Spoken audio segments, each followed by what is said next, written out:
Noen snille barn her? Ja, jeg er snill. Jaha. Skal vi se om vi finner ei halvpakke da.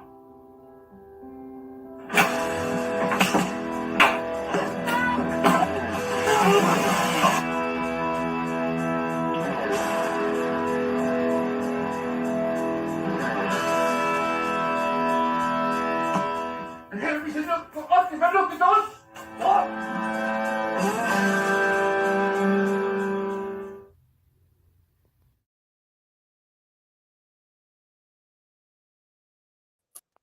Hey, what is going on? Welcome, everybody. Hey. And, special welcome to Per-Ingvar Tomren and Raymond Volle. Yeah, I got it right this time. I ain't have to check with you or anything. Thank you. Thank you for having us back. Yeah. Oh, well, of course, man. It's been like a year, and man, I feel that much older in just 1 year. Of course, everybody, I'm the infamous. Me too. Chain My beard is smoking grown like several inches since last time. So. Right. And of course, I am the infamous on here, chain smoking, straight to the point, one of a kind, the GAP, agoraphobe, and welcome. We talked all throughout the year and everything, and I kept up on you, and you know, like we was talking about the injury and everything, but I won't get into that. I'm just glad you're doing good. Thank you. It's like we both gained a little bit more beard over the last year. Yeah, I'm playing a cult member in a movie, so I have to have the long beard and stuff. Yeah, that's very cool. I'll give you a chance to talk about that here in just a minute. Last year I was wearing the bandana and had the long hair hanging from the bangs. I've actually caught up in the back now. So when I first started here, I was shaved bald. I was shaved bald for like 25 years, and just like a year and a half ago, I just decided, fuck it, I'm just gonna let my hair grow. Well, I still have enough to do so, because if you look right here, you'll see where it's not quite as thick as the rest. So when this catches up to this, I won't be doing it anymore, because there's nothing sillier than a guy bald on top with long hair everywhere else. I think it's totally ridiculous. I'm getting there, but I have the hat. Yeah. Let me see. So, what are you guys working on now? What are you doing, so everybody knows? Well, we are working on this cult movie for our friend Joe Black. He's gonna have a small clip of our movie in the background of his movie. So it's just gonna be a few seconds, but we have spent like almost a year on that project, and probably have to spend most of next year because we fucked up the special effects, so we have to redo them all. So yeah, that's what we're doing.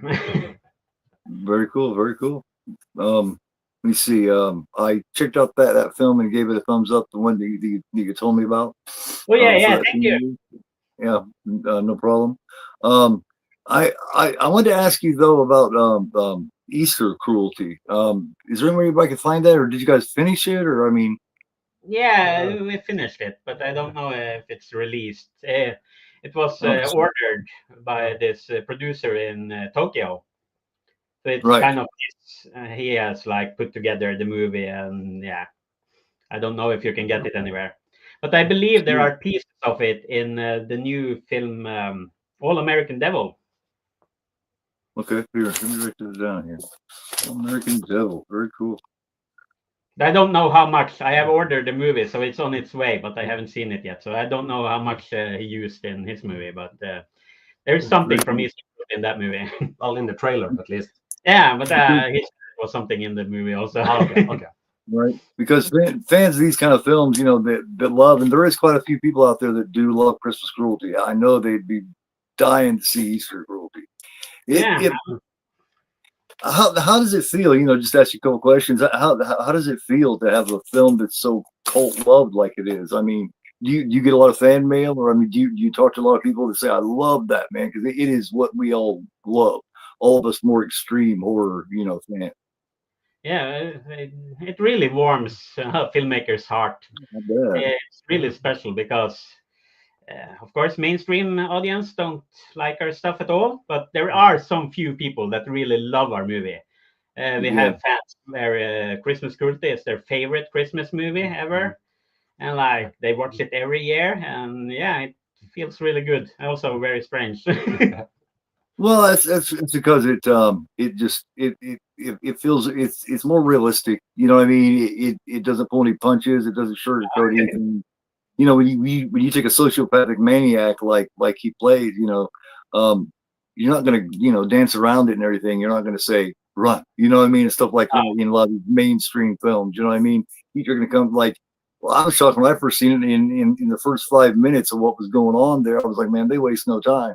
And then you got the stuff with the baby and everything. And I was like, oh my God. I was like, but I have such appreciation for that. And most people that I know do too. And I know a lot of people that you've talked to that I know, they also appreciate it. Most of the stuff in that movie is based on either stuff from real serial killers or stuff from our own lives. So I would say over 90% is based on real stuff from real life. Yeah, the real maniacs don't give a shit about looking pretty and everything all sugar-coated. They just, they're not going to get caught later and think, well, man, at least it looked pretty, Yeah. Yeah. This is on Tubi. I couldn't find it on Look Movie like it was last year, but anybody wants to check it out with us, definitely check it out on Tubi. Of course, they had little ads and stuff here and there, but I will be watching what they sent me last year. Thanks again, signed by everybody. I fucking love it, man. I so much appreciate that. Signed to everybody about everybody. We have that one. Lucky us. We got Ugla. I think Hilda B. Okay, and Haunted by Horror.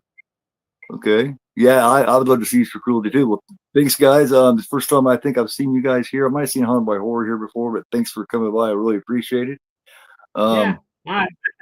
Couple very, very, very cool guys. I appreciate the second time they've been here for me, and for absolutely free. So thank you, because I don't have any money. Of course, you guys know how that is. We charge. You get your money worth.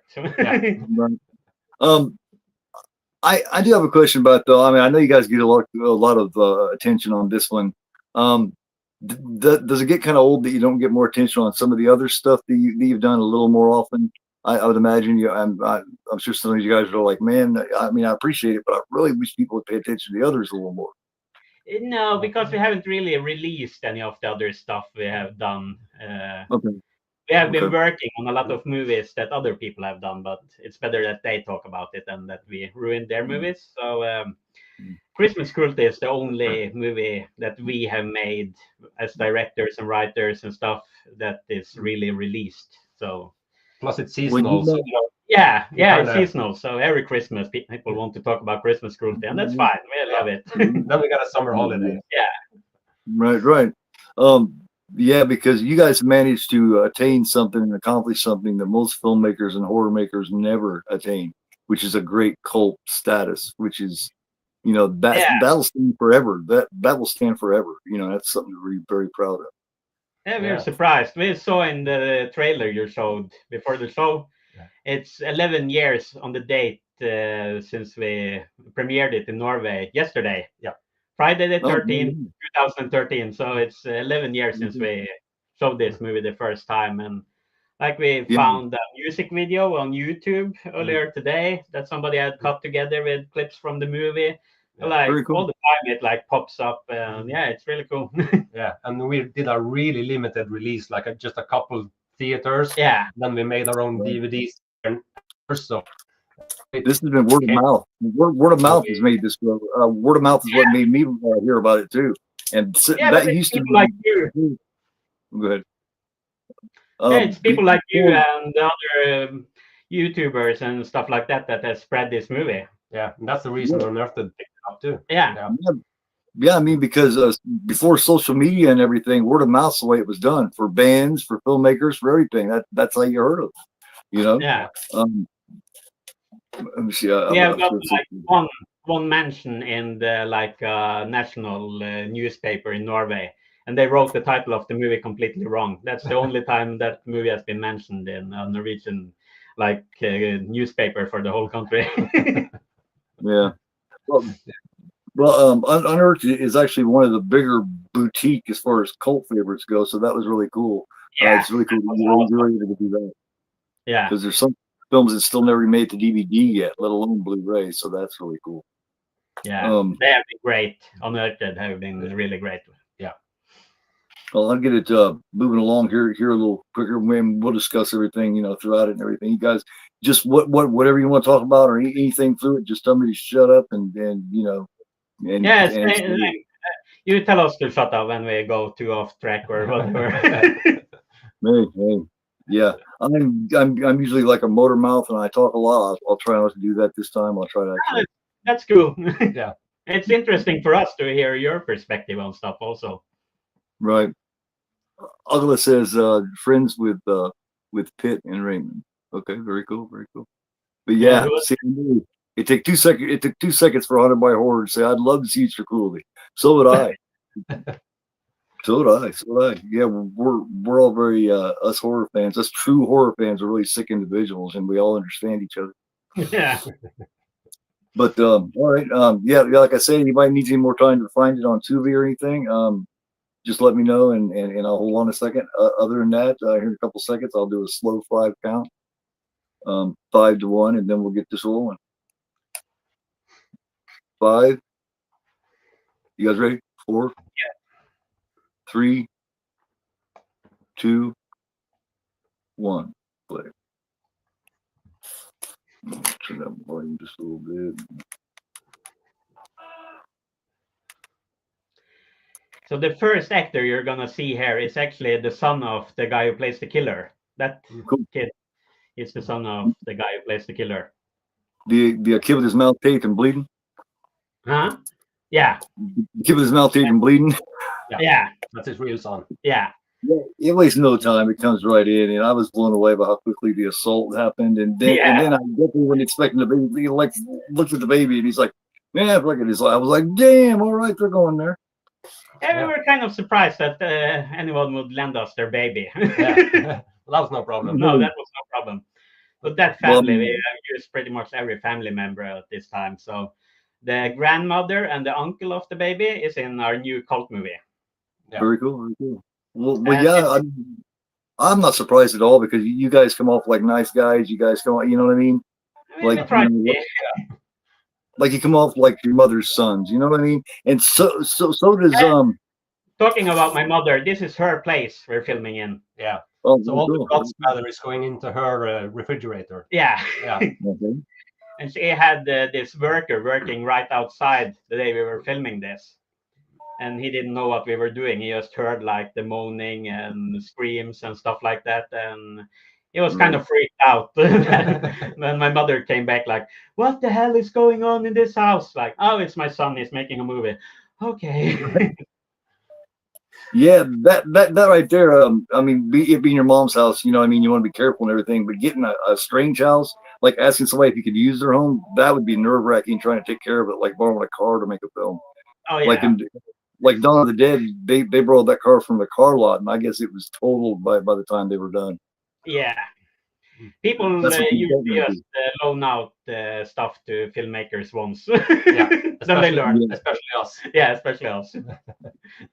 But I'm really glad that people like how the movie just cuts into the action, because we actually filmed a much more of the opening scene with the killer coming to the house, entering the house, taking the family members down and everything. And after we filmed it all, me and Pitt were like, it doesn't work. Let's just scrap it all and go straight to the killing. Yeah. Right. Yeah, I definitely agree. Definitely good choice. Yeah.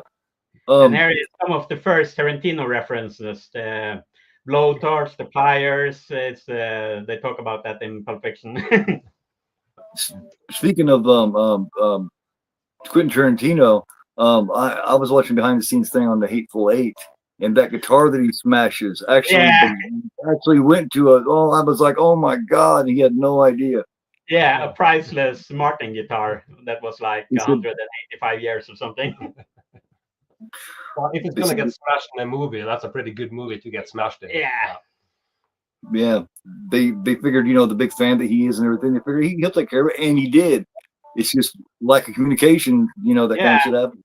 That stuff happens. Luckily, it didn't happen with the baby. We had time to switch it out with the other baby before he cut it in half. Right. Yeah.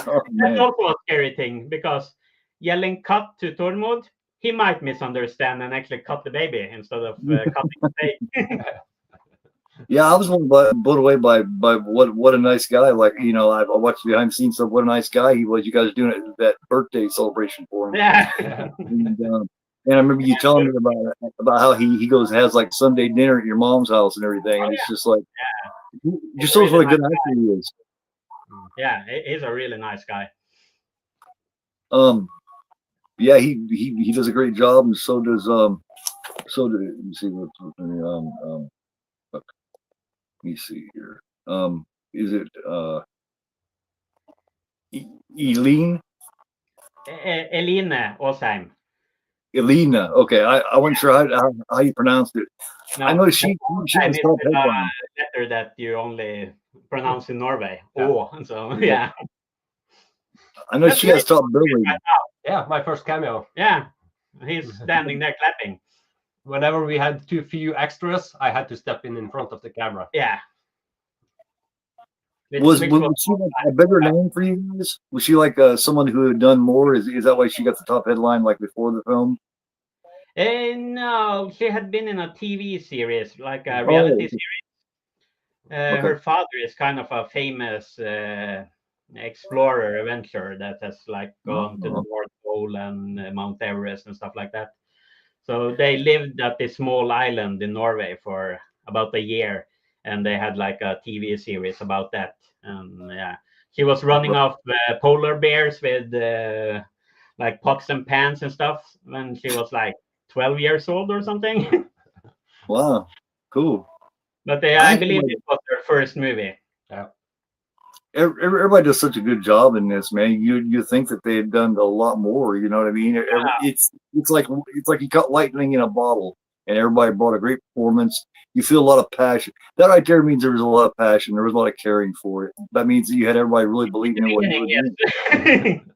You had everybody really believing in you, and your, you know, and your vision, or you don't get those kind of performances. No, I'm pretty happy with it. We did work about the movie. Yeah. So we spent like 6 months in this place doing this scene. Yeah. And it turned out to be just like the title sequence. But it was supposed to be a longer scene. But and we spent 6 months shooting it every weekend, every night. But we didn't like it, so we cut it. Turned it into a title sequence. Yeah. Very cool. Let me see. We got. Can't think of very many movies where they use the circle. Well, here, let me do this. Here's Popius. We need to make their top 10 favorite films list. Yeah, we can try that. That's a difficult one. Yeah. It's probably going to be Tarantino for sure. Yeah, and that's right.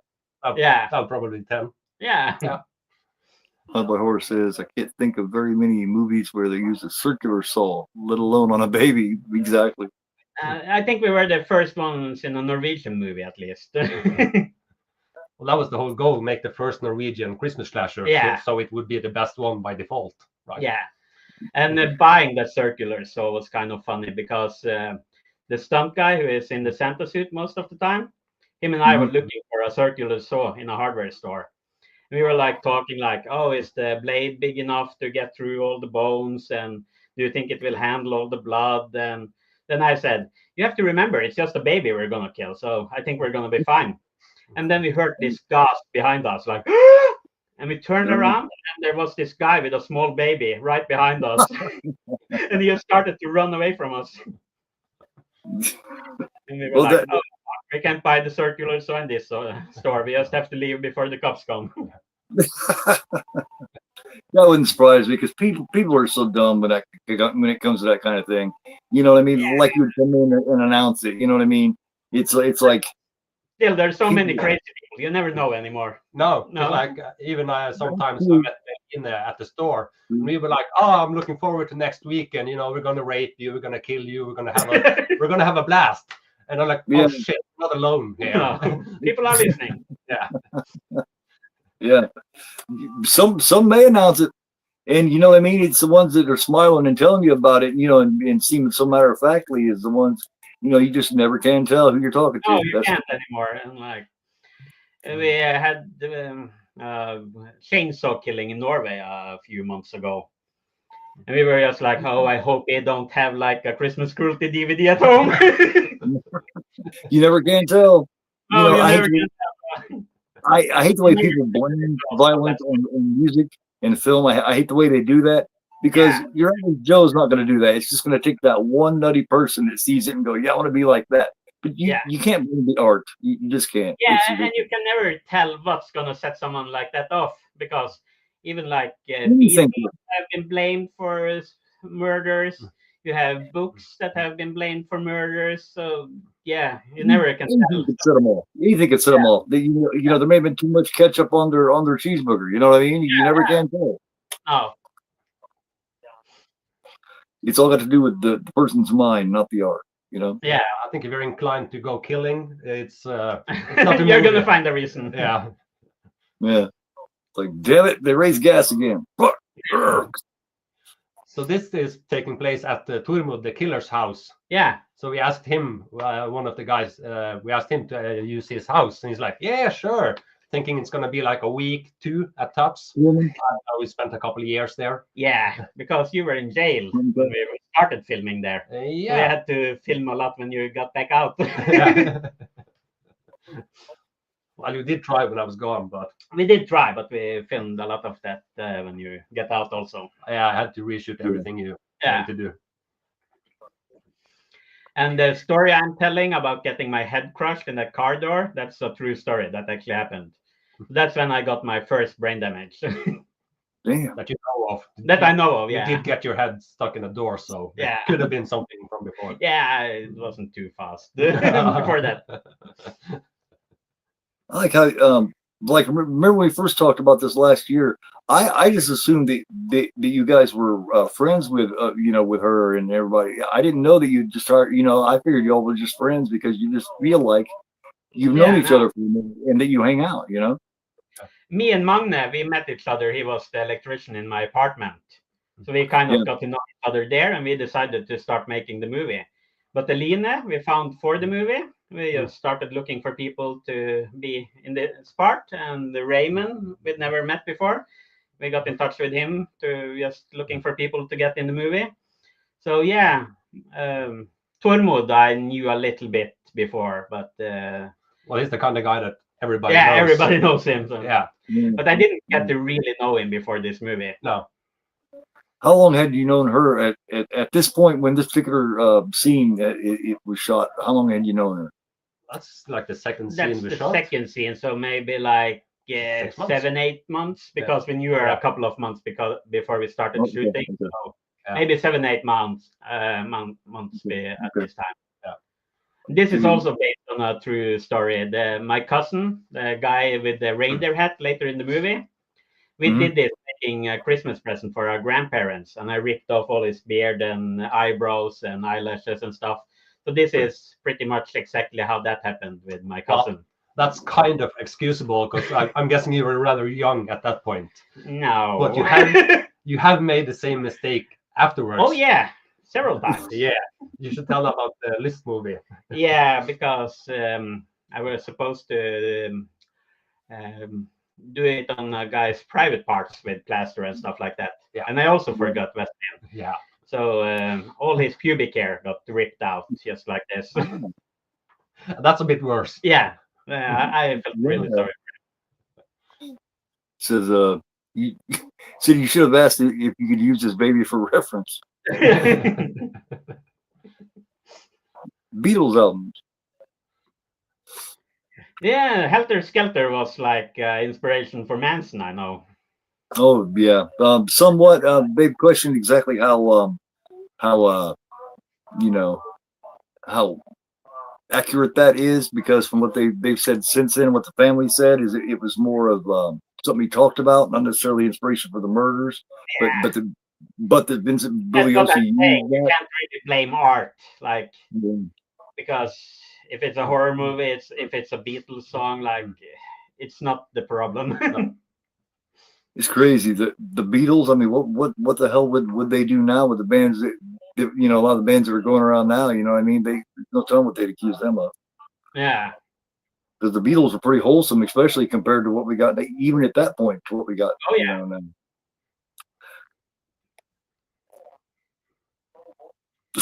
these plasters. Yeah. That's yeah. But that's the kind of shit you do when you're sitting around drinking and hanging out. You know what I mean? Something catches your brain, and then you all were just next thing you know, you're doing shit like that. Yeah. All this stuff is based on our real I like lives. you. And also the t-shirt I'm wearing is like a joke because I have brittle bone disease and it's fragile from a Christmas store. That's that lamp that's fragile and I stuff all. So it's like a inside joke. Maybe not a ha-ha. No, maybe not a funny one, but still. He's like, oh shit. It all stuck inside of there. That's great. Use plenty of Vaseline, exactly. So that shit, yeah. That is one thing about letting the guy go before you is you learn what not to do, you know? Yeah, but my cousin he refused to use any Vaseline on me afterwards, so it didn't help that we learned that we should use Vaseline. He wanted to make me suffer just as much as he had suffered. Well, that's fair. Yeah, I guess so. It's cool you found so many people that were motivated and like, you know what I mean, like the electrician and everything. Like I don't think I've known that many people that I can motivate to do something for that long. You know what I mean?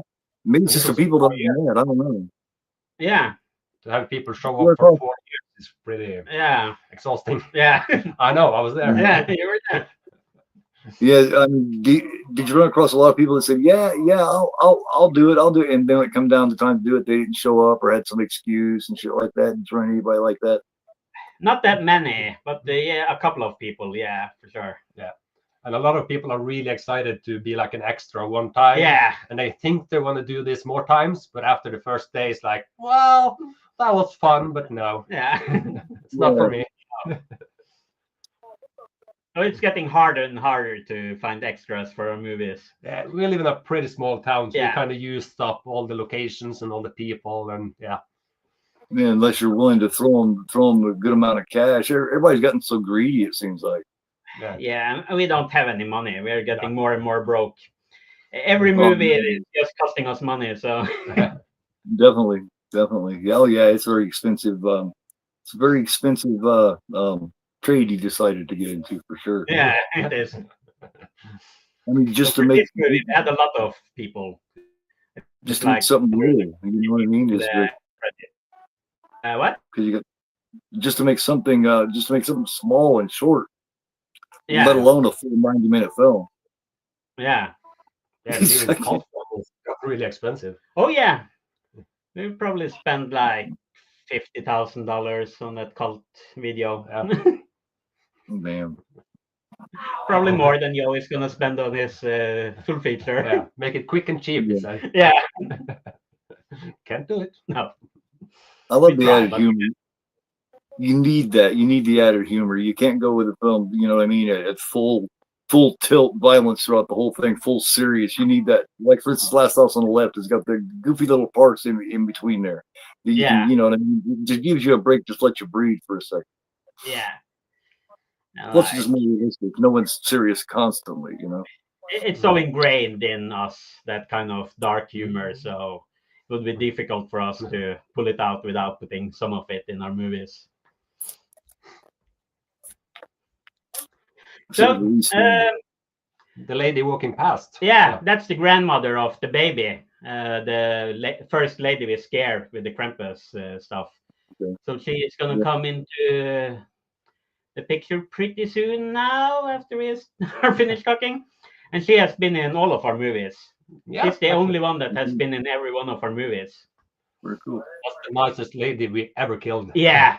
And like we have done so much fucked up stuff with that woman, and like she's always positive. Like, oh, you want to rape me? Yeah, sure. I've never been raped, and I'm over 60 years, so this is such a pleasure to get this experience. That's her. She's such a great lady. It's a cool attitude. That's a cool attitude. Like, can we kill you with a hammer? Of course, I would love that. So she has been in every single one of our movies, and she's the cult leader in the new one. This guy was in our first movies, but yes, unfortunately passed away. He was also a really good guy. My second cameo? Yes, Raymond again. Timestamp of about 18 and a half minutes, in case anybody's wondering. Yeah. And that's her son. So that's the uncle of the baby, and he's also in our new short movie. That guy who I scared. And we were trying a lot of experimental editing and stuff like that. So that's the reason for this thing. Some I people just like it, noticed. most don't. Yeah, most people don't. I really hate this editing, but it's based on this interview we saw with a serial killer called Tomren Sells. And he was trying to explain how his mind works. And he said Right. it's like my brain is filled with broken glass. We tried to translate that to the editing and the camera work whenever we are following Tormod. That's why we tried to get this broken effect, but people really hate this. Understandable. Yeah. But yeah, it was fun trying it out. Oh yeah, that was a fun scene to shoot. Yeah. And that's the office of the vice mayor Yeah. in Vestnes. Yeah. Where'd you find the sweater? The red and green sweater. I've never seen one that close to Freddy's. I actually got a girl to knit it for me. Very cool. Hell yeah. Specially made for this movie. You just see it. He's just sick of the way things have been. He's sick of, you know what I mean? He just had it. Yeah. And he's just had it, and he decided he's gonna make some other people even more unhappy than he is. Oh yeah. Like this is like the Norwegian welfare office. And like a lot of people who wants to work there get that job because they like to bully people. Right. There is some sadism in a lot of the people who work there. Yeah. Well, oh yeah. You just tell that That's he just. my uncle. That guy, that's my uncle. He's the father of the cousin I talked about, the guy who shows up later in the movie. So a lot of family show up in this film. Use what we have. Yeah. You see his fantasies about his secretary there, how he has unsavory thoughts about her. Yeah. Every time he's talking to this lady, he's thinking, yeah, that's what I'd like to do to, yeah, you know what I mean? It's just like dirty old man, in other words. It's mixing up reality, fantasies, real life. Everything is just a mix of broken stuff. And it's not green screen because we didn't want to use any CGI and stuff. So when you have those flashes with Eline in front of Tormod, we filmed her in front of my screen and we projected the picture on her. So there's no CGI of any kind in this movie. Cool, very cool.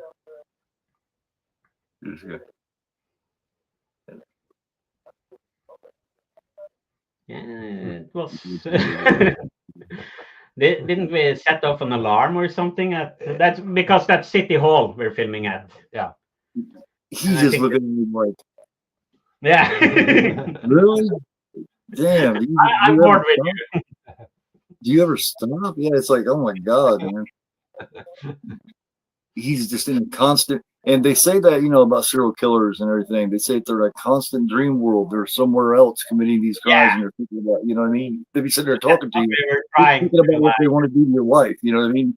Talking to you, thinking about what they'd like to do to your wife or something like that. You know what I mean? That's creepy.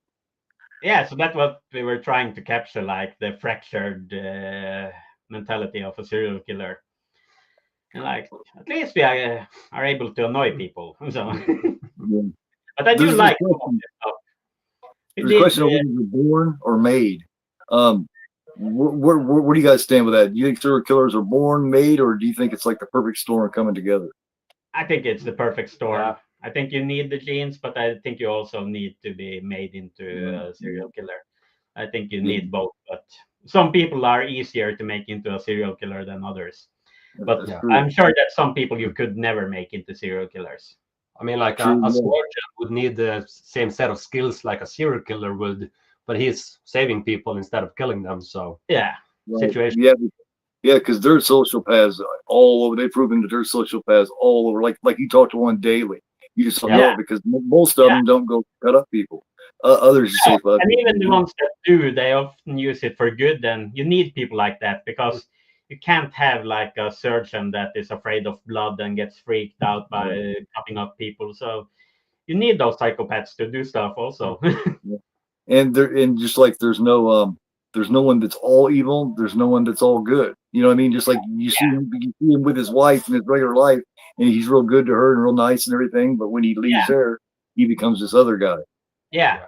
There are several serial killers that have been like good family men that Actually able to their family would never know that they had this dark side. Maintain that mask of normalcy. Yeah. Yeah. That's probably the scarier one. So that's also like that monkey is a reference to a lot of movies. That's in a lot of them. I love the Jaws mouse pad. That's very cool.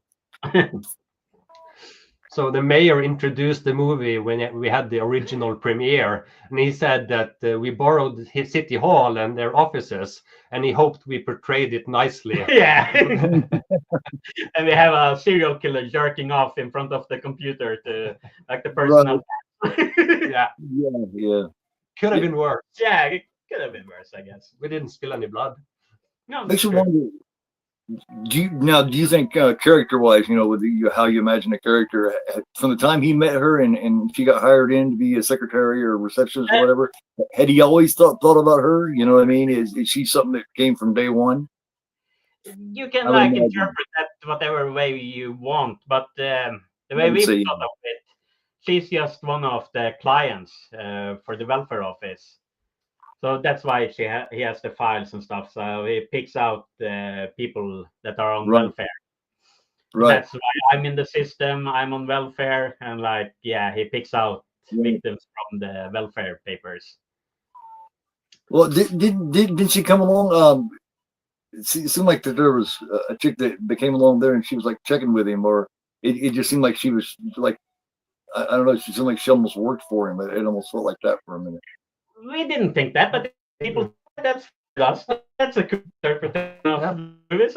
It could, right? There's nothing that says that it's not right. Yeah, it still works. Yeah. This is our spaghetti western scene, inspired by Sergio Leone filming and stuff like that. And that's my cousin. So the guy with the hey, how are you? Hey, what's going on? Thanks for coming by. Appreciate it.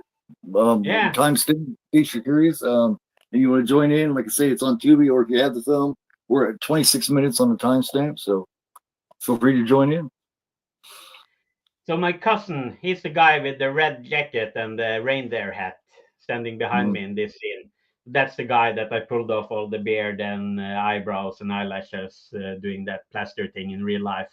That guy standing behind me.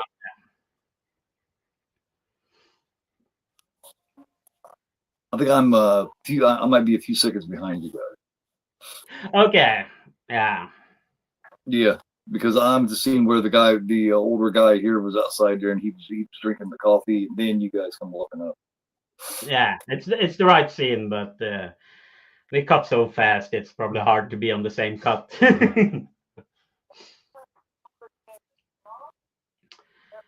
And that cheese he gave us really made me puke.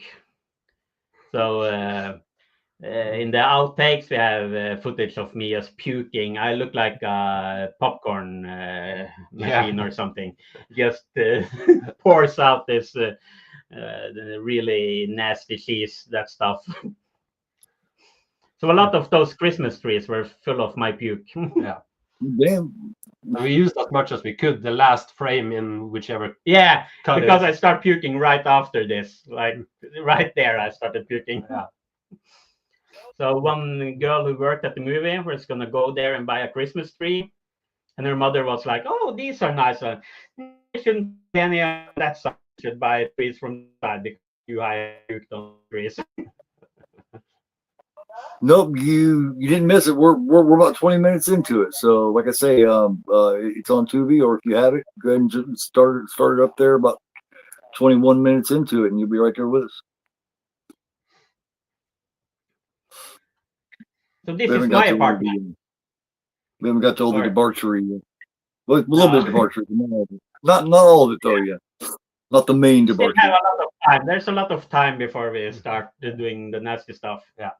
Still so lots this is my apartment. Okay. So it used to be. This used to be my apartment before I became homeless. And we painted every room in Christmas colors. So we have the green kitchen, and the living room is actually fire truck red. We thought that was funny. And the bedroom is gold, and yeah, every room had a Christmas color. Did you do that just because you wanted those colors, or especially for the movie, or? And we made it for the movie.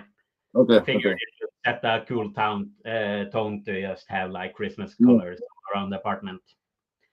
And that it at least comes off like you're a huge Christmas fan, yeah. Yeah, in the movie it does. I kind of like Christmas. Raymond hates Christmas. Oh, I'm done with it. Yeah, After celebrating I love 4 Christmas. years I love straight, Christmas. that's enough. I didn't have Christmas as a child much. You know what I mean? I kind of had to grow up way too quick. And I was told that Santa Claus was fake when I was real little. So now that I'm older, I kind of try to make up for time, I guess. no. And the mulled wine we're making, we use all kind of liquor from Tarantino movies. So we have like Remy Martin from Reservoir Dogs and McClary's from Pulp Fiction and stuff. So it cost like $1,000 to make that mulled wine. But it was really good. Yeah. Really, really good. Surprisingly so. Yeah. And effective. Oh, yeah. You got fucked up real fast drinking that stuff. Because in the scene where they're starting to drink, they drink the real stuff. Yeah. Yeah. And when we were filming it, like Magne started with like a beer, and Pitt, I think, started with a beer also, and Eline maybe some wine.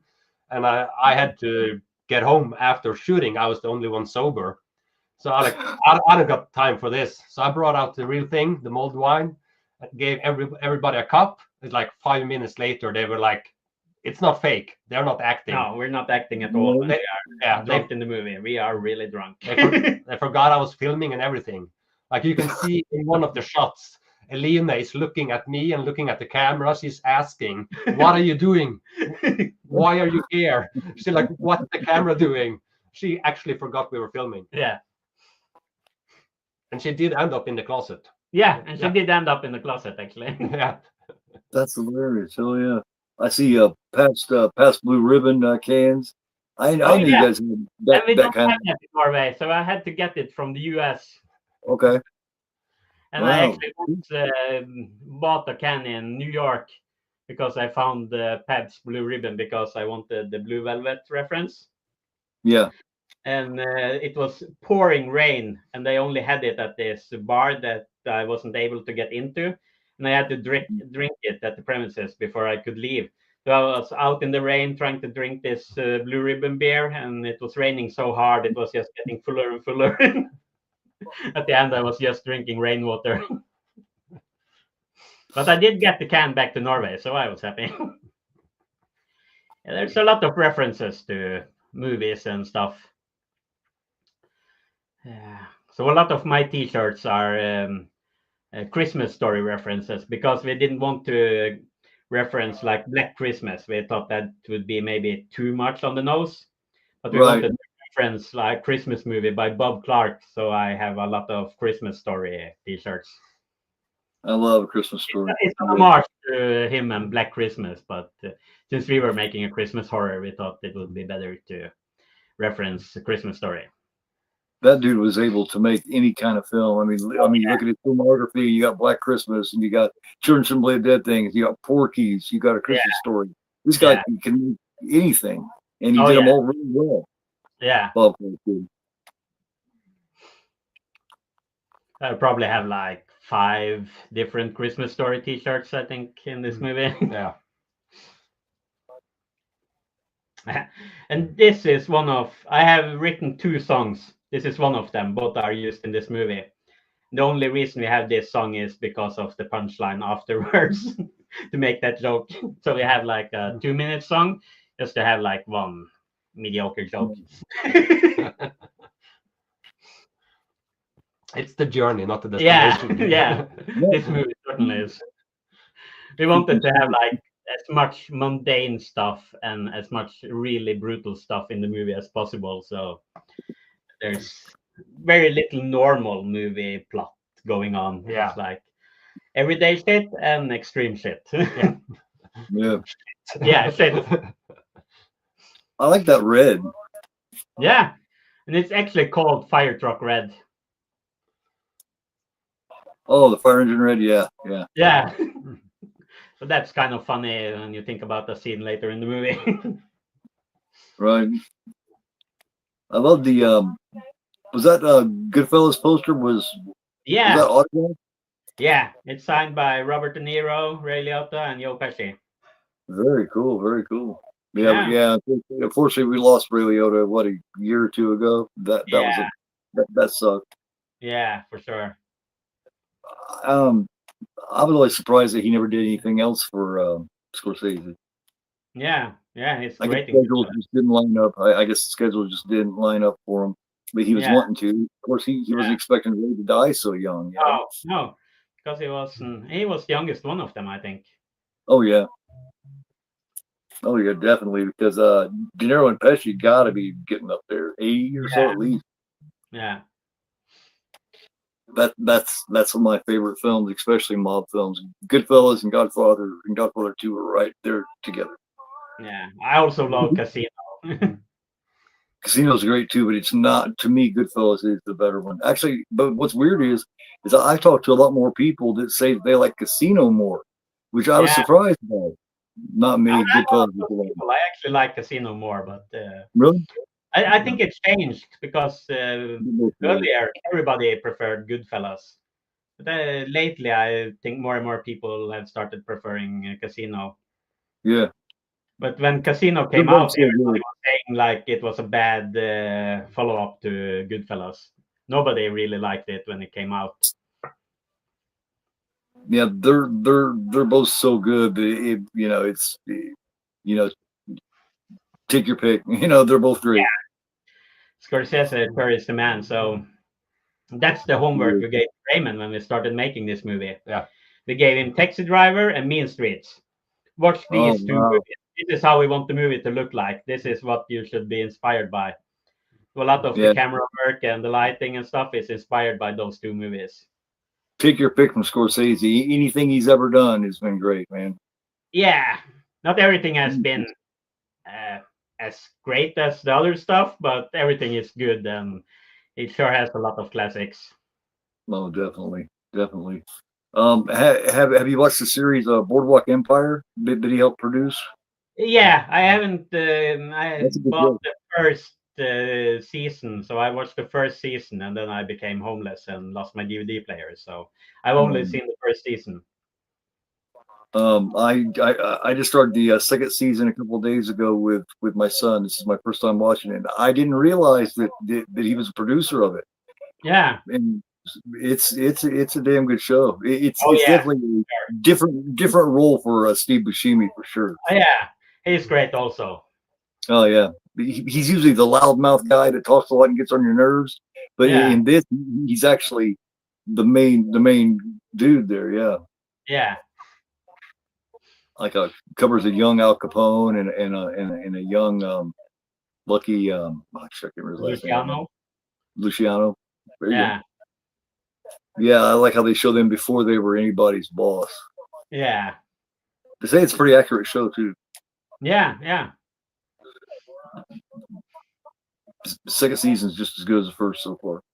Okay. Yeah, I'm gonna watch it eventually. I love the male chauvinist side of Magni here. Yeah. Men are the best at cooking and men at all this. You know what I mean? You gotta have those characters in there. Of course, he's getting on her nerves because that pisses off any woman you hear. You say that shit for a woman, you better be ready to argue. Oh yeah. Yeah, he's not really political correct, that Magne character. No. Right. Yeah, he just spouts some shit off. Yeah, it's just like, and they're friends, at least somewhat decent friends. So it tells me that when they drink, they character wise, they probably get into these debates often. Yeah. I always think about that character. I always think about things character wise. When I'm watching a film, I like to look at the characters as actual people, and I try to think of them in their past and everything. I try to put together a full profile of the character. Yeah, it's based mainly on this friend of mine who is really like that guy. Hey, Cal, what's going on? Thanks for joining us. Say hey to Per-Ingvar and he's a really good guy. He's a guy that I do a lot of different stuff with on here. Nice to meet you. I don't do nearly as much as I used to. Last year I was busy all the time on here. I was doing some on here. I don't do nearly as much as I used to. I'm in kind of almost semi-retirement on here. It's just I'm just not somebody that can get along necessarily with everyone. I don't have that kind of personality where I can mingle and mix with anybody, just anybody. So, and I mingle with us. That's impressive. Well, yeah, I mean, I was collabing with way too many different people. You know what I mean? And the more people you collab with, the more people you're going to find you may not get along with. Yeah, that's just human nature. That's how it is. That's just human nature, yeah. Yeah. So I just backed up a little bit, and I'm a little pickier on who I collab with now. Yeah. As the party goes on. To point out that the goldfish that we served the mulled wine to actually survived, so we didn't kill the goldfish. So that goldfish lived several years after we were done filming, and it became big. Yeah, it got so huge, that goldfish.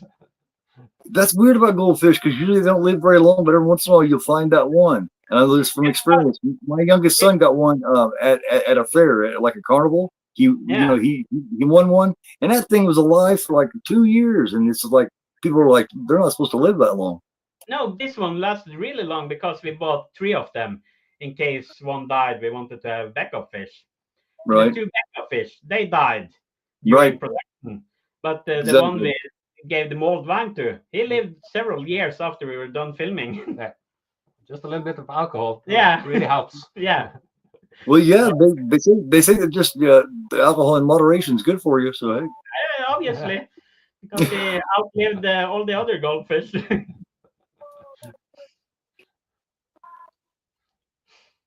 What was you doing there with the face on Elena's butt? I was planning to do that for real, but it never got cold enough. So it's just the salt in like my mustache and stuff like that. And then we made icicle in the fridge or in the freezer, and I put it in my mouth. So we didn't do that for real. Yeah. He's gonna feed some more there. So he's actually pouring alcohol in here then. Yeah.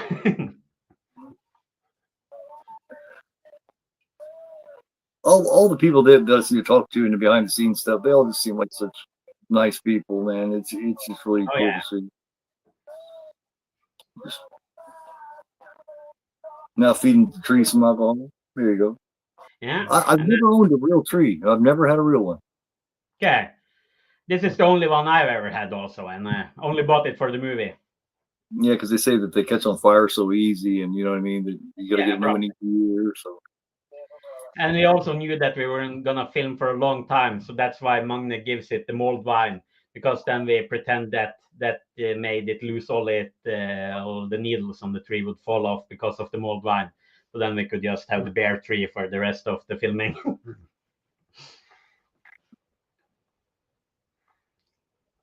Nice cut. Then you go from you're all fucked up, and now you're outside freezing. Yeah.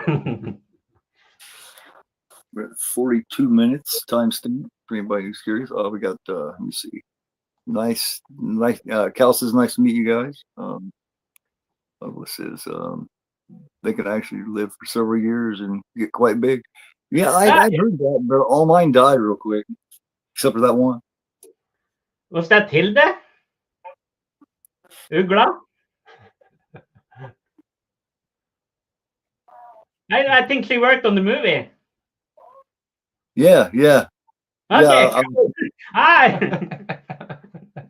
Nice to meet you. Yeah. Great job. Hell yeah.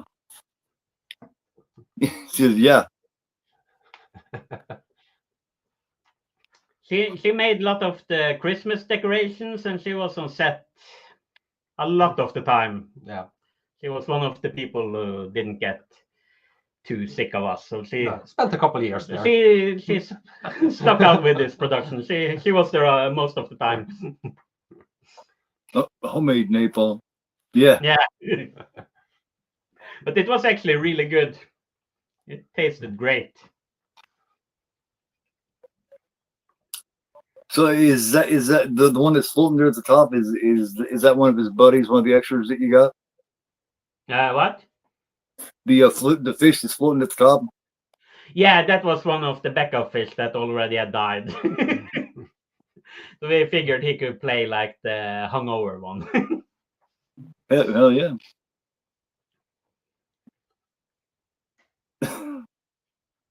Because it's hard to get goldfish to really act the way you want them to. Very true. Very true. Yeah, they do their own stuff.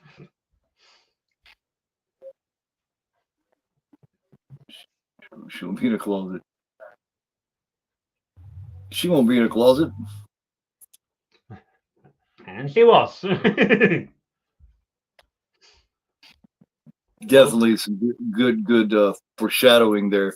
You know, as soon as he says that, that's exactly where she's going to be. You know, he's going to be right. I love the dryer being in the bathroom. I had the dryer in the bathroom apartment I lived in a few years back. That's just, you know what I mean? It's just.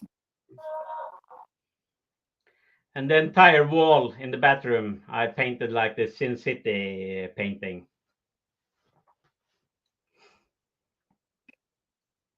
Some of the positions you can get in sleep in when you pass out rather than go to sleep. Yeah.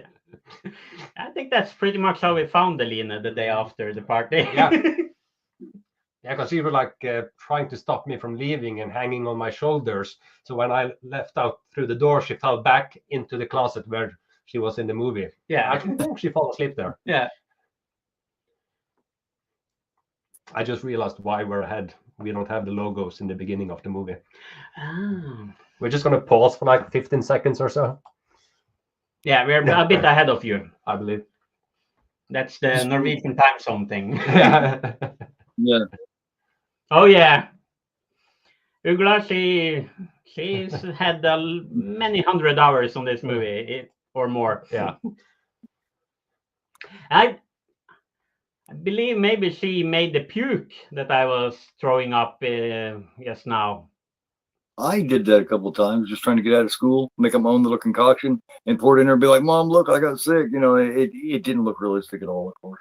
No, I actually ate the stuff and then threw it up for real. So, Well, I hell had yeah. like this big bowl with really nasty stuff that I was eating. And you had to do it a lot of times. Oh yeah. You could never time the puking correctly. Yeah.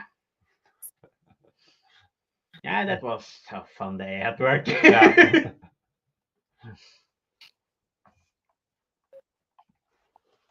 You guys do a good job of looking a little worse for wear here. It's like, oh.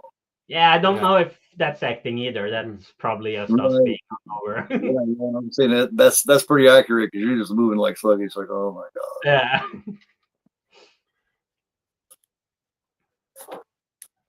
Let's see.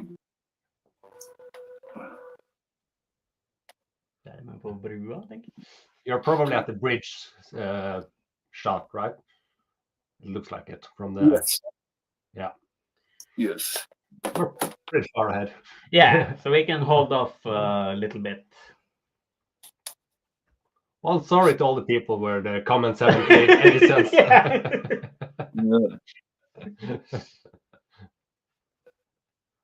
Didn't think about that because we have the original file without any logos or intros or anything. Right. Yeah. Is this a town that you guys lived in, or I mean, is everything shot in that town? Most of the stuff. The house where we made the Christmas stuff and the Krampus mask and stuff like that, in the next town over. That's where the killer lives in real life. But I love the mountains and shit. Made in Vestnes. Yeah, I think so. We might be lying, but not on purpose. Who knows? Ugla, what you say? Yeah, she might remember more than us, probably. There was a lot of chemicals during the shooting of that film. Oh yes. So there might be some brain damage on all of us. Yeah, there's a lot of brain damage. Yeah. No. So what are you seeing on your movie now? Have you made it to the car? Yeah, he just got done writing down a couple of things after he took some pictures. In other words, he's stalking, and now he's leaving. Yeah. He started to drive? Yes, he's turning on the main road right now. Okay, then we're about the same place. Yeah. then maybe our comments will make a bit more sense. Well, maybe not. don't promise anything. No. So the route he's taking doesn't make any sense if you know our town, because he starts one way and then he's going the other direction and stuff like that. So we just cut together the pieces of road we like the best. Funnily enough, one of the biggest complaints when we showed the movie. Yeah. But the driving doesn't make any sense. No. You have to drive around the world. Of course, us in America don't know that, though. You know what I mean? That's what we figured. Yeah, I've seen a lot of behind the scenes where they show somebody driving and all they do is drive this way, then they turn around, then they film them driving back, and then they turn around, they film them driving back this way. And it just, if you don't know the area, it looks, I never questioned it. Because to make it make sense in the movie, they kind of had to do it this way. Yeah. But he should actually be driving the other way to get to this house. The main point, there's snow to not snow. Yeah.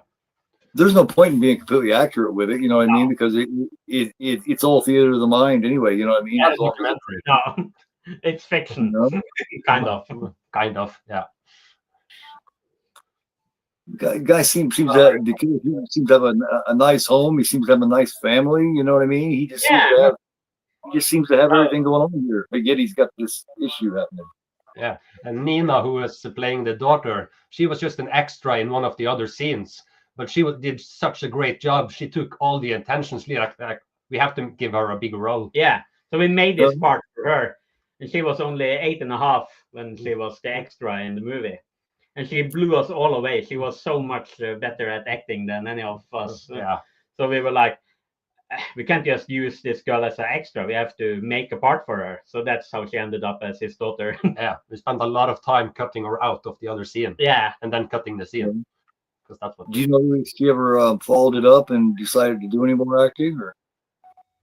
Well, I'm in a couple of projects, but I prefer to be behind the camera, so hopefully I will just stay behind the camera eventually. Well, no, I was talking about the little girl. You know? Yeah. And she was one of the leads in Magnus' next movie, other co-director. She has a small part in Easter Cruelty. Yeah, and she was in Headless Entanglement. Yeah, and she's now a director herself. Yeah, she's educated herself as a director, so she's actually a professional director, unlike us. Yeah, like go watch our stuff. Yeah, what you doing watching us? So you guys helped kind of spark what she wanted to do. This she figured out by doing this. She knew. She was like 8 years old. Parents like, I have to be in this movie. Yeah, make it happen. Okay. Yeah. Okay. Yeah. We might have to grow it, but we can take credit. No, she was like, she knew she wanted to do movies and stuff when she was 8 years old. She's so creative and talented. It's insane. Yeah. She's like, oh, you're making a movie, huh? Well, how's about I'm in it? Yeah. Yeah, because she had read something in the paper that we were making a movie, and it was a town close by, and she told her parents, you have to get me a part in this movie. So they called us and like, yeah, we have this 8-year-old girl. Could you squeeze her into the movie? And yeah, sure. She can be in the background in a scene, no problem. So they seeked you out for it. Hell yeah. And she was so good, like, okay, we have to actually give her a real part. Yeah. She could improvise. She could make up dialogue, talk for hours about stuff. She was so pro. And because we're so slow making the movie, she kind of grew up on a film set. So Yeah. it's no wonder that's where she stayed. Yeah, she's probably like 10 years old by the time we filmed the other stuff. Yeah. This is the scene we had to cut her out of in the toy store. She was in the background. So that's her hat in the background in some of the shots there. Okay. But we cut her out of that scene and gave her a bigger part. That's crazy to be that young and already know exactly what she wants to do. You know what I mean? She was so professional. It's like insane. And she actually goes out and does it. Yeah. And like on time, never messed up, nothing. She was like the ultimate pro. Yeah. If just everyone was like that. Yeah. And none of us were. No. Like the shot we took the most times, we did like 311 takes of. Yeah. That was just him and Magne in one single steady shot. Yeah. And then we threw it away. Yeah. It's not even used in the movie. I love the old school radio. Wow. Yeah. And this shed was actually brand new. And the guy who owns it said we could do whatever we wanted to it. So I went there with a blowtorch and an axe, and I just made it look really old and decrepit. And I got like fly corpses, putting them all around. That's cool little details, man. That's cool little details. Yeah, it looks. I love the look of this place. And one of the reasons there's so many cuts and shots of the details in this scene is because me and Pitt were like decorating this stuff, spending all night putting up the tiny details everywhere. And I said to him, like, dude, we're not going to show half of this. And he was like, oh, yeah, I'll fucking show you. Yeah, I'm going to use every single camera angle. Yeah, so me and him had to stay after everybody left. Then he made me shoot every single angle on everything in that room, and he put it in. Yeah, and it more works. things in this. Yeah, because you did the editing, right? Per-Ingvar? Yeah, we did. Most of the editing. We can't afford to hire anyone, so we have to do everything ourselves. So you're credited for, you know, on the Blu-ray and everything. You're credited for the editing. That's why I figured you did. I think so. I have no idea. Probably. And even like the transitions, because we don't want to use any CGI. So we did that old school from this scene to the next. We built like his table, and we saw the hole in it and glued everything to the table and put it upright so we could film through the table into the next scene. Horror genre fans really respect real effects, the non-CGI. Yeah, we didn't use any CGI. It's really easy to do on a computer. Yeah, right? Yeah, it would be really easy to just cut out that picture on a computer and put another shot in there. But we did it old school. Because if I remember correctly, there's liquid in the glass and put it on the table. So we had to like make something firm that looked like the liquid in the glass, and we glued everything to the table so it could stand upright. So every breadcrumb, everything was glued to the table, and then we lifted it upright. There's a lot of work for just cutting into the next scene. We could have just done that cut and be done with it. Yeah. Nice attention to detail, though, and that kind of attention to detail shows in the film. It really does. Yeah. So this is the shot if we're at the same place, like going from one scene into the next one. You can see where he's been following her around everywhere. They even have her followed where she, like, months before, even, where, you know what I mean? Yeah. Where it was warmer, where she's sitting there reading a book by a tree. Like, he's been watching her for a while. Yeah. He's meticulous. And he also got like the blueprints of her apartment and my apartment. He really has figured everything out before he goes to work. That's probably the whole reason he works in government, to have access to all of that stuff. Yeah. Yep. That's scary, man. Oh, the shot coming up with that ends up with the blow snid. That was really fun to do and really scary. Because when Magne bursts in really angry, everyone, at least I, was like freaking out, like, oh my god, did we fuck it up? Because we only had the one shot to do it. I was like, and there was a lot of things that had to go right, like the camera movement and everything. Because of 4 rooms, we had to use Cristal champagne, and it's really expensive. So every shot cost us like $200 or something like that.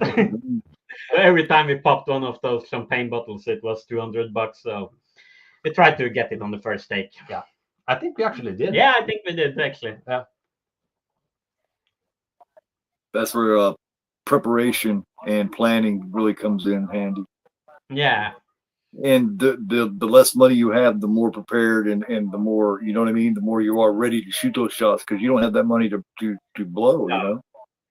Plus, we had the rule no CGI, so no one on set could say, well, we fix it in post, because that's not an option. No. Right. If we fuck it up, we have to do it again. Yeah, and again.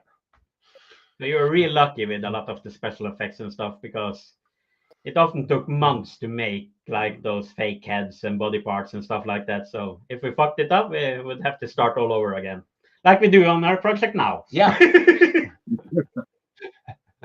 Fuck up one killing and here you are. Yeah, and we have to spend another year. Yeah.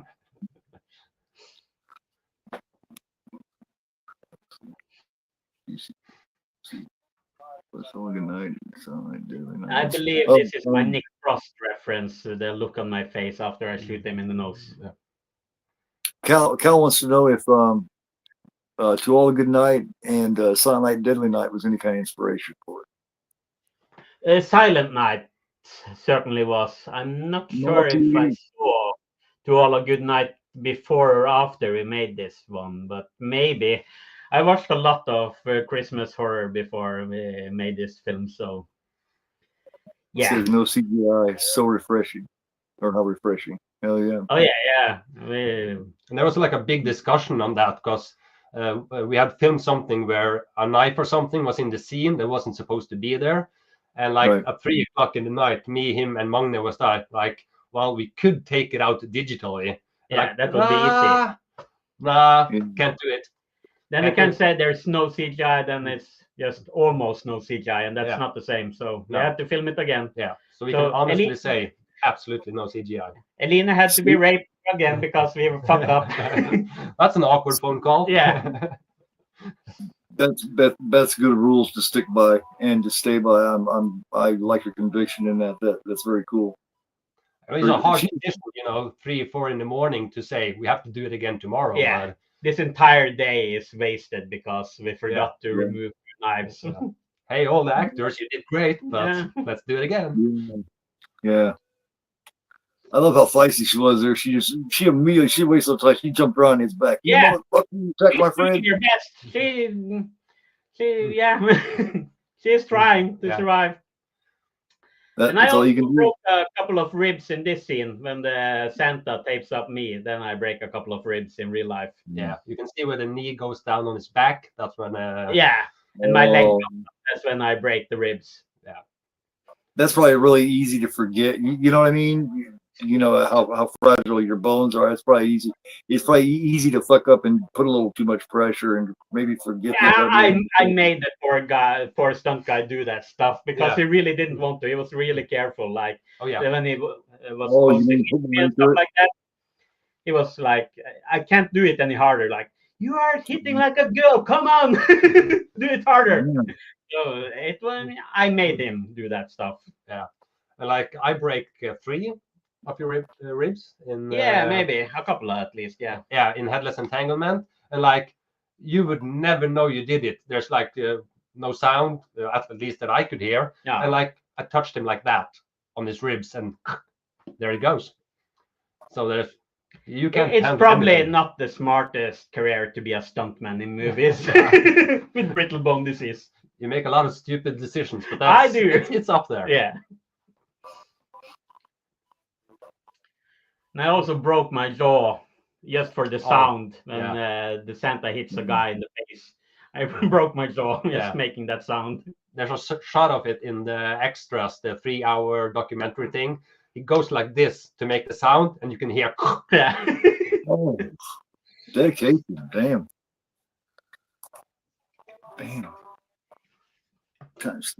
hour and 2 minutes. Well, about an hour and 2.5.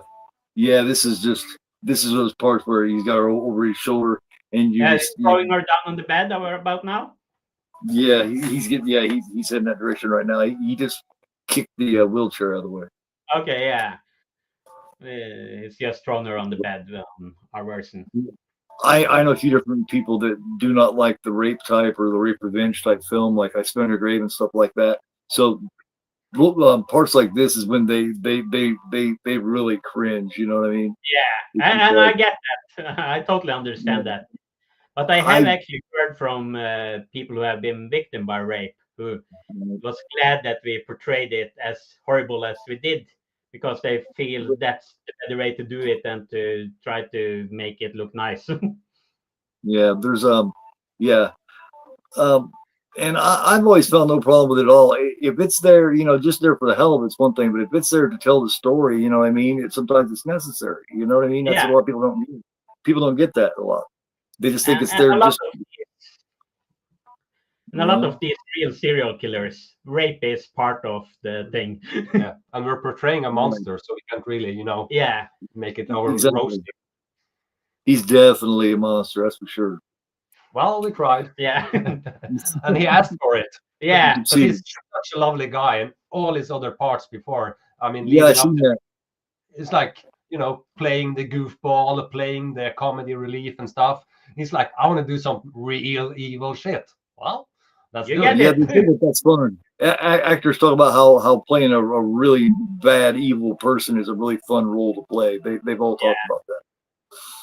We didn't manage to freak him out a couple of times. Oh though. yeah, I think we went a bit further than he thought we were gonna go. So we did freak him out a couple of times. When he says really evil, he doesn't mean the same thing as Pitt saying really No. evil. Our definition of real evil is kind of different. Yeah. Yeah. So I guess this is not. It's probably the other one where we forgot the knives because he has the knives in the scene. Yeah, it's in between. after Yeah. he kills Thomas. Yeah. So one of those knives were standing there or missing or something like that, and it shouldn't be. Yeah. That was a whole day's work wasted. And He's even so comfortable. He's even so comfortable that he even threw a record on to play it, so he could listen to music. Oh yeah. He's having a great time. Man, brazen, yeah. Because this is it, I think he takes two of the knives in this scene. And then we forgot to take them out when we were filming the other scene. So yeah, he takes these two knives. And they were still there in the next scene. So we messed up. Damn it, just when we're having such a good time. He's even conscious of DNA, so it's Oh yeah, he thinks about all that stuff. So he's wearing a rubber. He washes up after himself. He uses bleach on stuff. You see more of that in Easter Cruelty, but yeah. This is my cousin again, the guy getting hit. And when he gets hit in the face, we use the sound of my jaw breaking for real. That's so rough, and you like put yourself in a character's frame of mind. You have to sit there tied up and taped up while your friends get assaulted like that. That's rough, man. Yeah. Nothing you can do. Nothing you could do about that. That would be so terrible. Yeah. Oh. I mean, I love to put in those small details, like him stopping and tying his shoes and stuff like that. Like, but stuff like that, just sprinkled all the way through.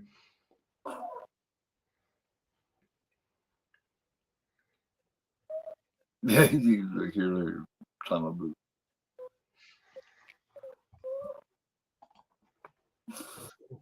No, he doesn't speak any English at all, does he?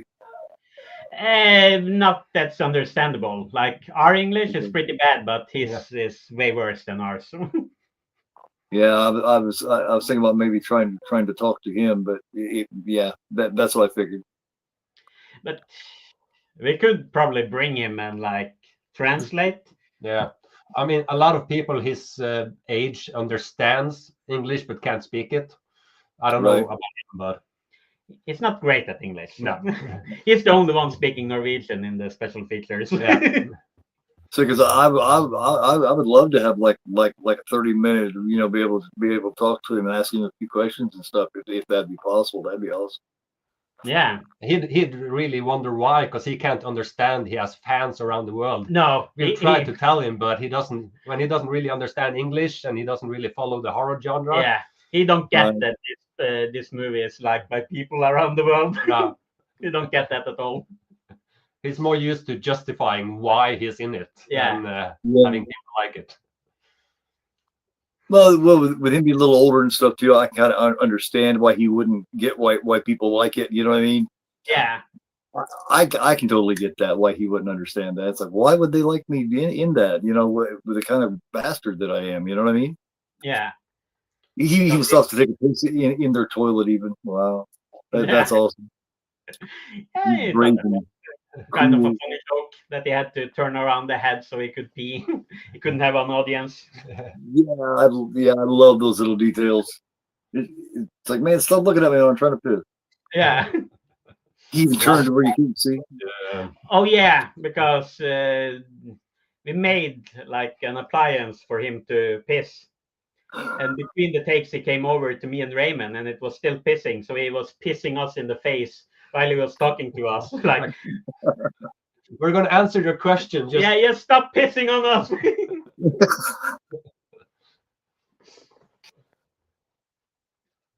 See, that's the catch, man. That's where you guys, that's why both times I talked to you, I felt the passion because you guys seem to really have a really good time. And I know you've talked about this film a lot.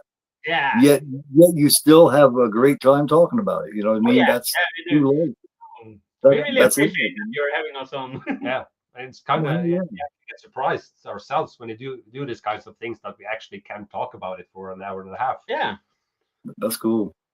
That's cool because I definitely appreciate having you guys. Like last year before I met you, I wasn't expecting you guys to be so passionate and so excited and happy about talking about it. I figured it was one of those things where you talked about it and you'd be like, yeah, but you guys just seemed just as excited as I was. So I was like, hell yeah. Yeah. So this is the knives need to be removed. Yeah. So all this we had to take again. Luckily, not this. Not this angle, but whenever you see like the holder with the knives. Yeah, because when all the killing, that's stuff we could only do one time. Right. And that's when we really freaked out Tormod during this scene. Because we made like a big doll of Line that was breathing and moving and stuff. And he was like, that was so real. And I felt the muscles and everything. And he was just freaking out, going in a big circle around and around, like, oh, that was too real. That was too real. And he went over to the body. And I still had one of those tubes that could blow up her stomach. A headless body, mind you. Yeah. And as he put his hand on her stomach, I did this. And so she breathed as he touched her. And he freaked out. Ah! She's alive! That head is well done, man. That head looks really good. Yeah, it really looked good. Yeah. Because that was a fully functioning body with everything. Yeah. Blood circulating. She was breathing. Everything. Yeah. That's crazy. That is really good shit. So that was the first special effect I made. Yeah. So that was like trying to learn how to do it, and that's the best one I made. Yeah. So as I had more experience, they got worse and worse. You started on top. I started on top. The next one I made was the head for Thomas. That's pretty good. And then after that, it was just shit because I was so messed up by that time. So the effects just got worse and worse through the movie. Like throughout the recording of the movie, whenever I came to your apartment to do a shoot or to plan or whatever, like 10 minutes, 15 minutes after I arrived, I started getting a nosebleed. Yeah, every single time. And I was just because of the chemicals and the fumes and everything in the room. So when you stay there for 4 years, that's not healthy, man. No. That fucks with your mind. And also in this scene, when I hit my head on that table next to me, I actually fractured my skull and got real brain damage. Yeah. Did that stop you from doing it again? Yeah, we did it like 30 times after that. Yeah. Making all the pieces penetrate my brain. That's true. Yeah, that's true. So it's your fault, Hilda. Yeah.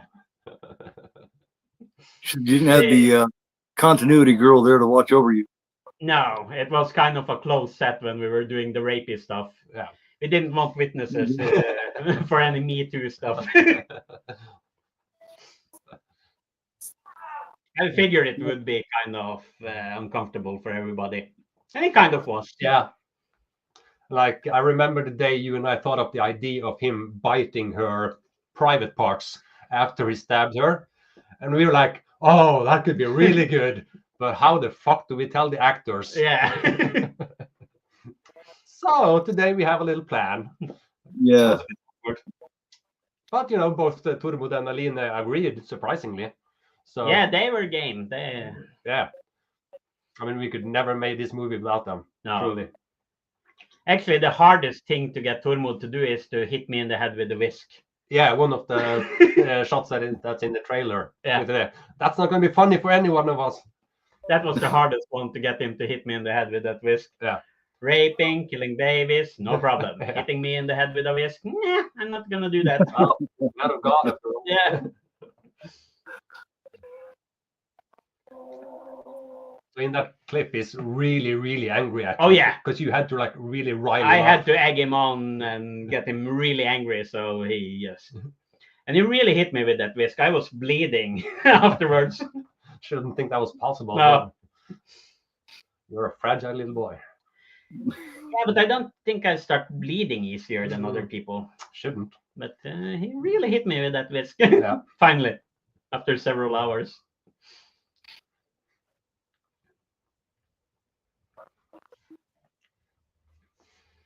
I'm taking a shower. Yeah, he's just a brazen. He's just non-feeling, brazen, just confident, just the scariest fucker you could run across, really. Yeah, he's messed some blood on his clothes and stuff, so he needs to clean his clothes and get a shower before he goes outside. You got to take care of that before he goes outside. Yeah. Yeah. He's Santa after all. Yeah. Got to be something about using their bathroom and now using their detergent and all that kind of stuff just seems so fucked up. Yeah, that's what I figured, that putting those mundane things like washing your clothes, making a sandwich, it will make him so much colder and more cynical. Exactly. Stepping over bodies just to make yourself a sandwich. A man's got to eat. Yeah. Well, I imagine doing all that stuff would definitely work up an appetite. Yeah. Yeah, I'm sure it would. A lot of work, killing the whole family. Raping people and stuff like that. Yeah, you need some food. Like, do you know, as far as character goes, where he was at with the character? The first family, you know, when the film starts, was that the first family that he ever killed like that, or has he been doing this for a while? Yeah, in my head, he has been doing this for a long time. We're just jumping into a random Christmas to make it a Christmas movie. But he's doing this all year around. He's doing it for several years. He's probably been doing it for like 30 years at this point. Because as comfortable as he is and everything, you don't get the idea that he just started doing this. Like, you feel like he had probably been doing it. Very confident. He probably started in his 20s killing people. Damn. And he's just kept on doing it, and now he's pretty good at it. So to the point where he's so confident where he can just spend hours in the house. He's that confident. Yeah, because he really picks out the victims and like, okay, this girl lives in an apartment where nobody can watch me. This family lives in a house out in the woods where nobody can see me. So he has figured everything out, how he can be there and not getting noticed and stuff. So everything is planned to the smallest detail. Because I mean, like new killers, like if someone showed up right in the middle of him doing it and knocked on the door, they'd freak out. They'd be like, "Oh my god!" But he just, damn it, what an inconvenience. But he knew there was a Christmas party with these people, so he coming as Santa. People would just think that there's one of their friends coming as Santa, so nobody would notice. It's like, it's just one of our friends dressed up as Santa. He sat down on you and munched a sandwich. And now he's talking to the head. That's crazy. That's why people like it, I think, because you don't see that kind of stuff in many of these kind of movies. And I actually wanted to try planning a murder for this movie, just to get into the mind of a serial killer. That's a bad idea. Yeah. So I told Magne, like, we should really plan a murder. We're not going to kill anyone, but we should like stake them out. We should find out where they lived, how we should do it, buy the weapons, everything. And he was like, no, we're not going to do that. You're a sick fuck. We're not going to do that. So I didn't get to plan my murder. You didn't know me as well back then. No. Oh. Yeah, because if someone called on to what you were doing, that would look awfully bad. You know, if like someone called on to what you were doing and they arrested you, it's like, hey, no, you know, we were just doing this first movie we're getting ready to do. I don't think they'd have believed you. So I no, not at all. But that kind of pressure, I figured I would feel more like the killer, like, oh, I have to make sure nobody sees me and stuff like that. So I figured it would be valuable experiences, but Magne told me no, and I didn't do it. If I had known Raymond back then, we would have done it. Oh yeah.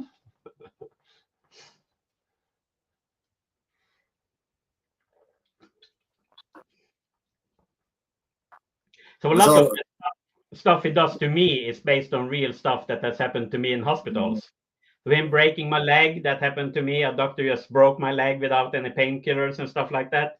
Because the last time he had, when he had plastered my leg, he had put the bone together crooked. So it had grown crooked. Oh, okay. He had to straighten it out, and he refused to give me any painkillers or anything. So he just broke my leg. So that's where that comes from. So Why did he refuse to give you painkillers?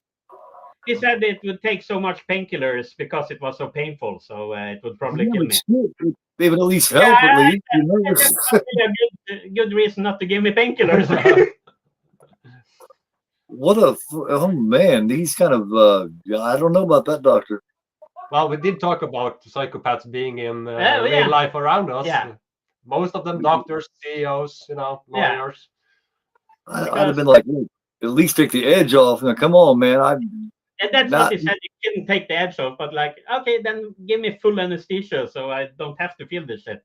Because I bet that fucking hurt. Yeah, I bet that was bad. Oh my god.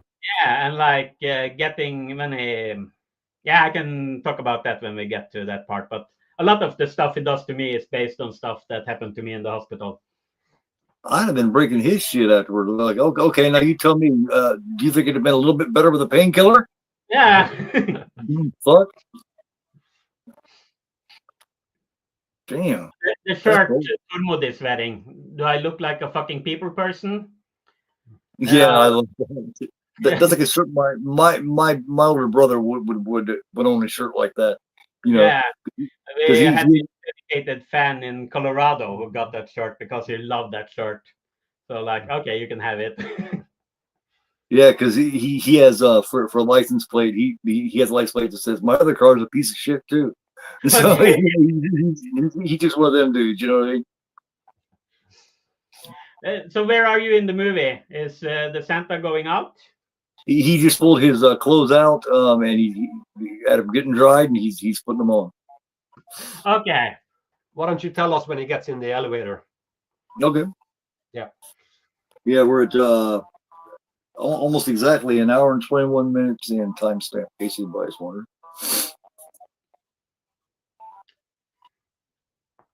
Yeah, he just went in and out of the elevator. Okay. Okay. Good. Just watch out the door and he's leaving. Past the kid, yeah.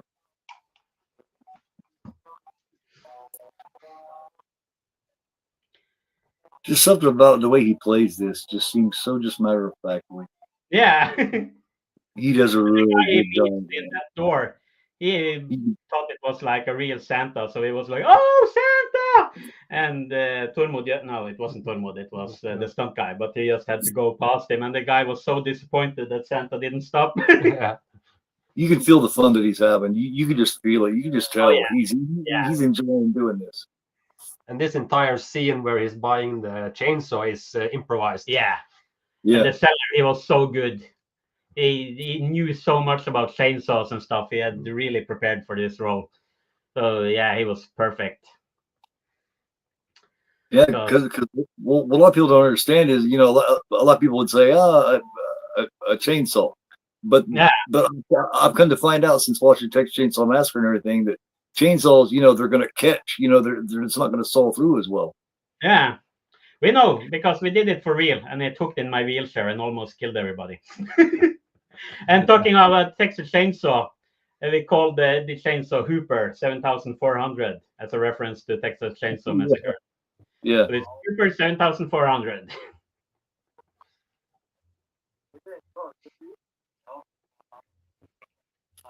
He's like, no, I don't want. No petrol. No. And I remember Magne said that you couldn't have a Santa with a chainsaw just going through town because somebody would call the police and like the killer wouldn't be that stupid. But we did that and nobody knew we were filming and nobody said anything about it. There's two ways to look at that. Yeah, there's two ways to look at that. Down with the chainsaw and nobody cared at all. Well, yeah, because the way a lot of people look at it is if you're acting sneaky, then they suspect you. But if you just act like you're going about your day, they don't even look twice at you. No, That's true. maybe he's cutting down a tree. Who knows why he's carrying a chainsaw? No one thinks you're going to be doing some shit like that. You're not supposed to do right in front of everybody, of course. No. So sometimes the best idea just do it right in front of everyone. That way they won't think anything about it. Because all the people you see in that shot when he walks with the chainsaw, nobody of them knew that we were filming because we were way back with the camera. Right. And we talked to some of them afterwards and like, what? You were filming? Huh? And yeah, they don't care at all. They were just upset that Santa didn't stop and talk to them. Yeah.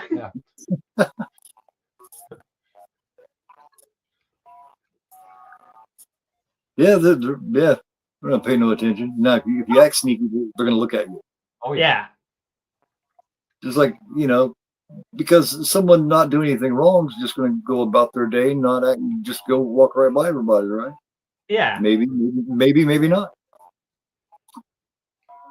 You just stand out there and pour it in there and get it all prepared. Yeah. Filled it up with gasoline, ready to action.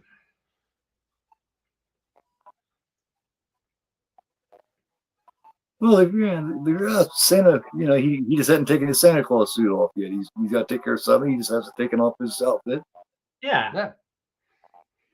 Probably gonna just put on a Christmas tree or something. Yeah. You'll probably find a lot of Santas doing weirder shit than that. Yeah. If everybody does notice him, then nobody will be able to identify him to the police anyway. So if they do notice him later and think, I seen a guy in a Santa outfit. Yeah. Well, what do you look like? I don't know. He's wearing a Santa outfit. You look like Santa. Yeah. And also, Martin Scorsese is one of the inspirations for that Santa mask. It's kind of based on Martin Scorsese, the nose and the eyebrows and stuff. So yeah, it cut off my leg. It actually hooked in the wheelchair and it controlled the chain stuff. We didn't have any protection gear or anything like that, so that was kind of dangerous. Well, we did have a little bit of protection because just before we filmed it, you read your last will and testament into the camera. Yeah, that's true. Yeah, he was like, I don't blame anyone. It's not your fault. I'm asking them to do it. And if I do die, let Raymond finish the movie with my body. And also, getting my leg cut off with a chainsaw is also based on something that happened at the hospital, because they were operating on my leg and they took out the bones and stuff. And I woke up during the operation.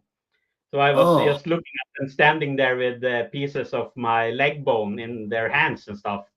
So that's where that comes from. Oh my God. And it took a while before they noticed that I had gotten awake, because they had this tube down my throat so I couldn't scream or anything. So I was just like, and like after a couple of minutes, they were, oh shit, he's awake. Okay, get him back under. Yeah, well, where's the anesthesiologist? Come on, man. We need to give him a little more.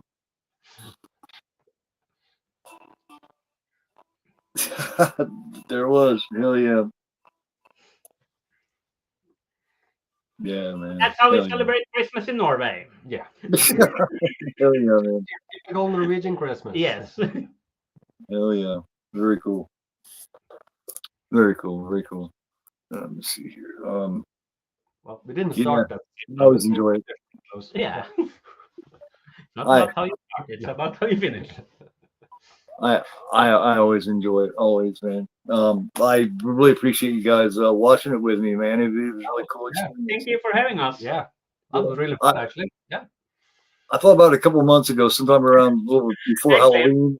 Right now on screen, we place the names so it spells fire truck in Norwegian.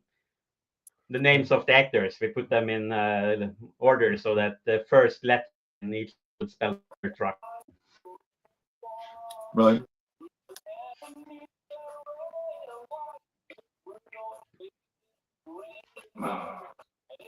Yeah, sometime before Halloween, I was thinking, man, I'm going to do something else with you guys, and I thought, well, hell, we could do a watch along, and then you guys could do the commentary during it, and I could, we could just bullshit the whole time through it, and you could tell me little things that we didn't get to talk about before, things I forgot to ask or whatever.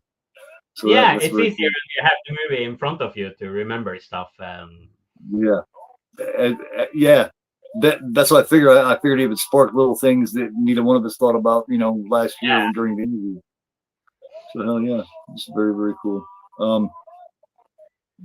If it would be possible, just kind of, if you get a chance to kind of ask him, and if he's interested in it, let me know for sure, man. And because I would love to talk to him for a few minutes and get his point of view. Yeah, you might have need a translator, but if you can wait things to get translated, I'm sure he would do it. Yeah. Cool. That would be awesome. Yeah, just kind of let me know. Of course, we talk off and on again all the time anyway. So, but yeah, I'll go ahead and let you guys go. Thanks so much again for joining me. I so much appreciate it. Thank you for having us, and this was really fun. Merry Christmas to all of your audience. Yeah, Merry Christmas to you guys too, and I'll be talking to you soon. You guys have a great day. Yeah, you too. Have a safe Christmas. Yeah. Don't do anything we did. No. I'll try not to, but I can't promise. Okay, now. Take it easy. Take it easy.